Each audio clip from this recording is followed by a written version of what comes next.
Adele and Samuel lowered their intense auras, signifying a temporary halt to their conflict, though Adele sensed the lingering tension, knowing Samuel wouldn't let it drop.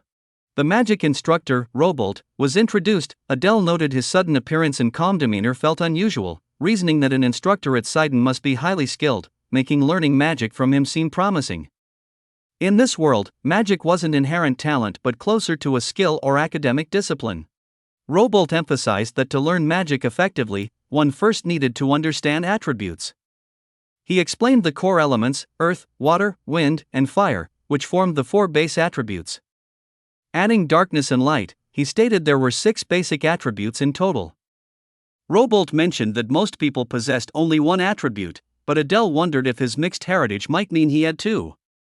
He reflected on the potential attributes within his family lines. The Adele family, also referred to as the Bears family, was known for the darkness attribute, but the attribute of the Arson family remained unclear to him. Robolt then announced that the day's lesson would focus on identifying each cadet's mana attribute. He instructed the students to place their hands on a special orb designed to change color and reveal their attribute. The cadets formed a line and stepped forward one by one. Adele chose to hang back and observe the others first. As each student placed their hand on the orb, Robolt announced their attributes, noting fire, red, wind, green, and earth, brown. When it was Adele's turn, he noted how quickly the identification process worked for the others. Robolt then called him forward, surprising Adele by knowing his name.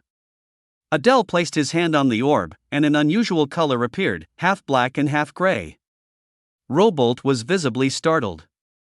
He explained that black typically signified the darkness attribute, commonly found among high-ranking demons. However, the gray hue was rare and unfamiliar to him.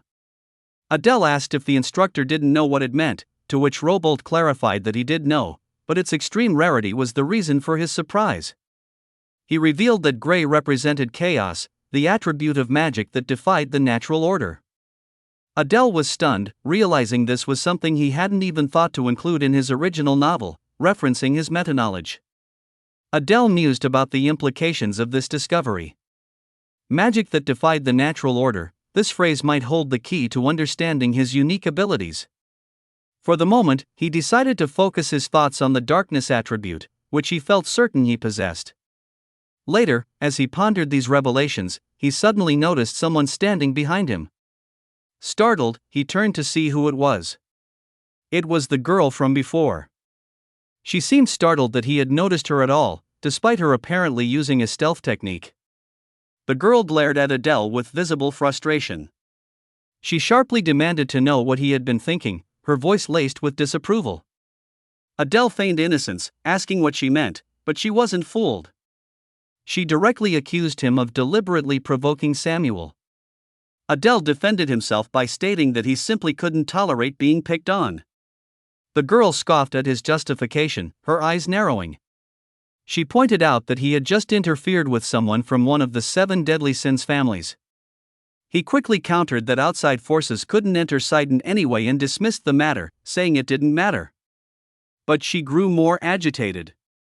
With a sigh, she told him he clearly didn't understand. This wasn't just some petty demon rivalry. She began to say that kid's family was. But trailed off, leaving the warning ominously unfinished. After a tense pause, she turned to leave, telling him to at least be careful from now on. Adele watched her go, his mind racing. What had she been about to say? Was she implying Samuel's family was known for brutal acts of revenge? No, her tone suggested something deeper than just a threat of retaliation. Either way, he pushed the thought aside. The last class of the day was about to start, and he needed to focus. The swordsmanship instructor entered with a scowl and immediately began berating the class. He declared that under normal circumstances, none of them would even deserve to be there. He pointed out that despite facing a training puppet operating at first 10%, then only 5% of its true power, every group except the top 8 had been completely annihilated. The instructor's words were filled with contempt, immediately wounding their pride right from the first class. Adele wondered if the man was deliberately trying to provoke them. The instructor continued, announcing he would now teach them swordsmanship so that even if they died, they could at least manage to take an opponent's arm with them. To do that, he made them jog outside for a grueling physical session. He explained that the foundation of swordsmanship was physical strength, adding that a technique backed by endurance became 2 to 3 times more powerful. The training proved brutal. Soon, the cadets were panting heavily, their legs burning from running lap after lap. Some complained about how long they were supposed to keep going, while others groaned in disbelief when they realized they were already on their 20th lap. The instructor barked at those who tried to use mana to cheat. After punishing them with push-ups, he forced them to restart their laps from the beginning.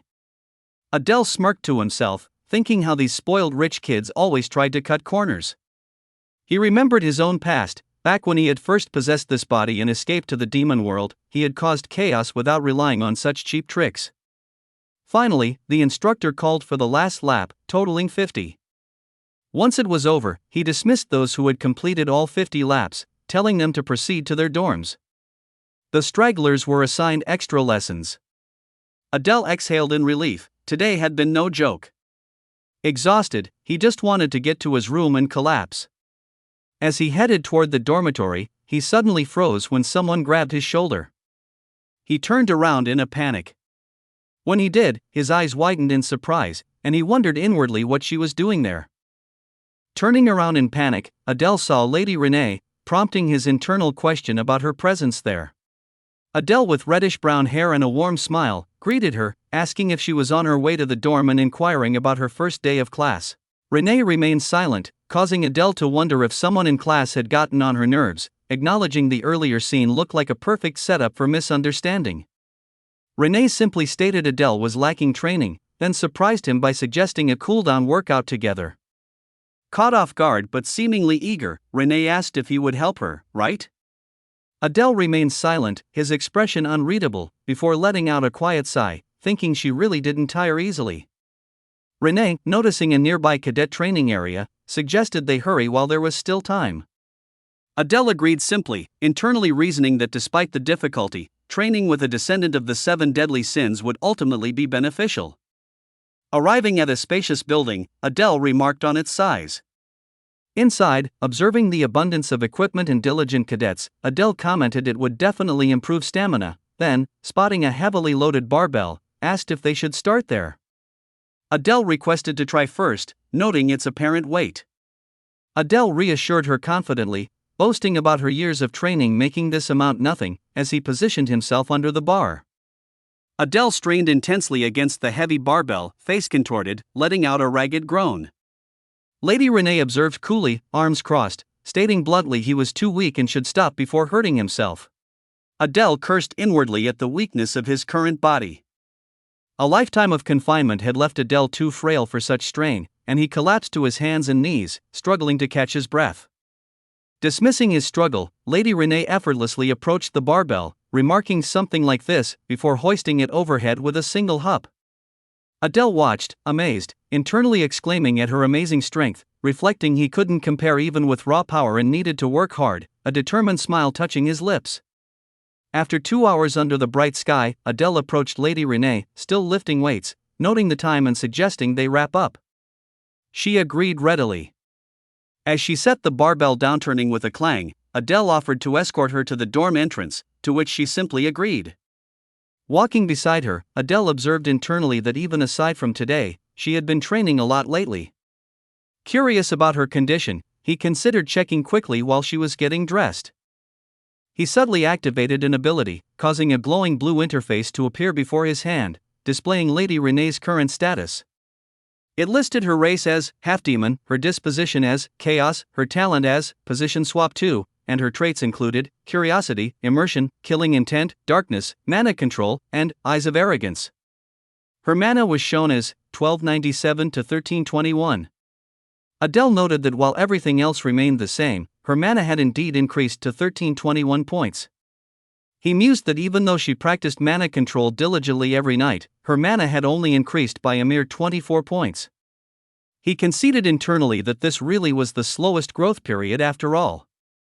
He briefly pondered acquiring an elixir or some other method to help boost her progress further. Just then, Lady Renee announced she was done changing. Adele turned, caught slightly off guard by her sudden readiness, prompting her to ask what he was doing. He quickly recovered his composure, offering a smile as he replied that yes, they should go. Having escorted Lady Renee to her dorm entrance after their workout session, Adele bid her farewell, telling her to have a good rest. She replied in kind, wishing him well in return, before heading inside the building. Adele let out a weary sigh, feeling utterly exhausted from the exertion and thinking he was seriously about to collapse. Deciding he needed rest, he headed towards the Bali dorm. Walking up the grand staircase inside the opulent building, he recalled the instructions he had been given, which were to go up the stairs and to the right. He pulled out his acceptance letter to confirm the assigned room number, checking it and thinking it was room 407. Reaching the fourth-floor corridor, he easily located the room, noting inwardly that it was indeed here on the fourth floor.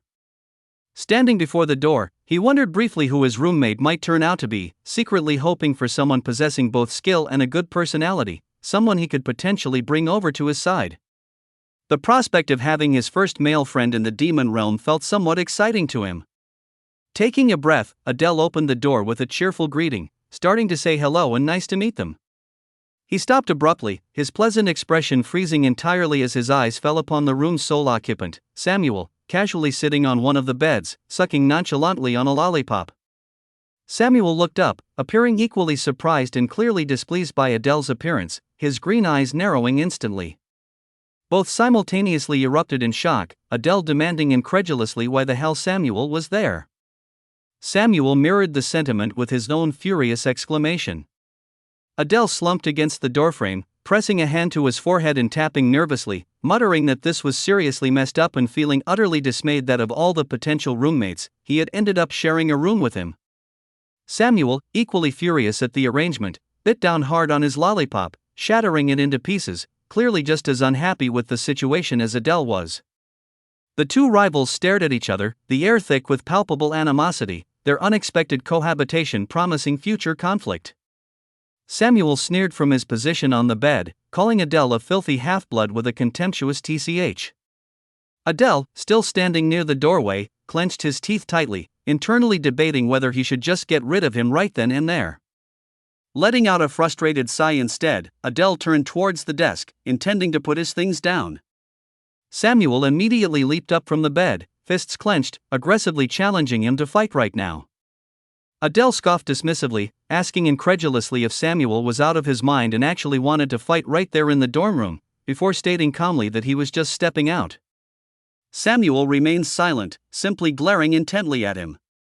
As Adele reached the door, he offered a simple, perhaps slightly sarcastic, parting remark to enjoy his rest before quickly exiting the room. Once the door clicked shut behind him, Samuel muttered angrily to himself, calling Adele an unlucky bastard with another tch. Walking outside onto the academy grounds, Adele sighed again, lamenting that just when he thought he could finally relax, he had ended up rooming with him. He decided then that he would walk around for a while and come back later, perhaps after Samuel had fallen asleep. Pondering Samuel's intense hostility, Adele mused that Samuel wasn't even a child of wrath, so it seemed strange why he was so consumed by anger. Tch, Adele concluded, finding he didn't understand it.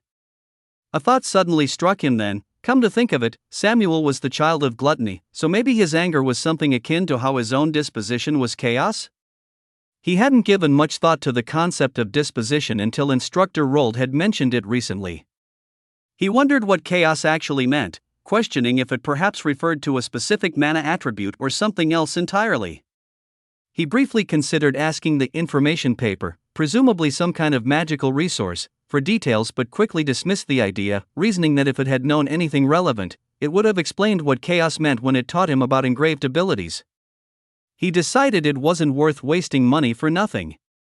Frustrated by his lack of knowledge on the subject, Adele resolved to find a quiet place to train his mana technique instead. Walking into a nearby wooded area under the bright sky, he looked up at a large tree, noticing a small bird perched on a branch high above and wondering if it was a sparrow. Observing the small bird perched on the branch, Adele quickly corrected his initial thought, realizing it wasn't quite a sparrow but confirming that they did indeed have birds here as well, remarking internally that the creature was cute. He watched the bird for a moment, pondering that even within the academy grounds in Saitan, creatures from outside the city wandered around freely, finding the notion interesting. The bird's eyes suddenly flashed red, catching his attention unexpectedly. Returning later that night, Adele quietly opened the door to room 407, feeling relieved to find Samuel already asleep under the covers of his bed. Good, Adele thought, relieved Samuel was already asleep, as he himself felt utterly exhausted after the long day. He tossed his bag aside carelessly and collapsed onto his own bed with a weary sigh, muttering that he was so tired and was going to crash instantly. Despite his extreme fatigue, he resolved that before completely falling asleep, he should at least attempt to do a bit of mana training. Lying back on the pillow, he began to focus his mind and energy, his breathing evening out steadily as he drifted closer towards sleep, his intended mana training apparently transitioning seamlessly into slumber.